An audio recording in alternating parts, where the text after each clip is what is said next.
ചന്തുവിനെ തോൽപ്പിക്കാനാവില്ല മക്കളെ. മികച്ച തിരക്കഥയ്ക്കുള്ള national award, കോസ്റ്റ്യൂമിന്, ആർട്ടിന്, അഭിനയത്തിനുള്ള national award. അതായത് ആനയെ ലൊക്കേഷൻ കൊണ്ടുമല്ല, ആനയുള്ളിടം ലൊക്കേഷൻ ആക്കി ഷൂട്ട് ചെയ്യാണ് ചെയ്തിട്ടുള്ളത്.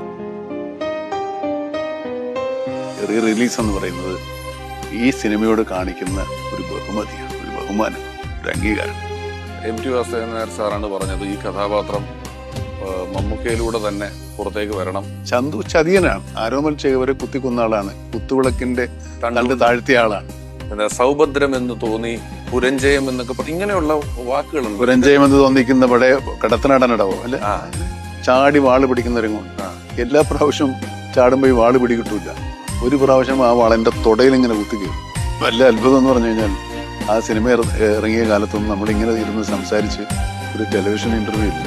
വടക്കം വീരഗാഥയുടെ വലിയൊരു ഇന്റർവ്യൂ ഇതാ. പാലങ്കി നായര്, സുകുമാരി ചേച്ചി, ഒടുവിലുണ്ണി കൃഷ്ണൻ, ചിത്ര, ക്യാപ്റ്റൻ രാജു, ഇത്തിരി പേരുണ്ട്. MT ഉൾപ്പെടെ, MT ഉൾപ്പെടെ, അതിന്റെ നിർമ്മാതാവില്ല. ഇങ്ങനെ ഇന്ന് നമ്മൾ രാമേന്ദ്രബാബു, ക്യാമറ ആലോചിക്കാൻ വയ്യ. നിങ്ങൾ കേട്ടതെല്ലാം ശരിയാണ്, തെറ്റുമാണ്.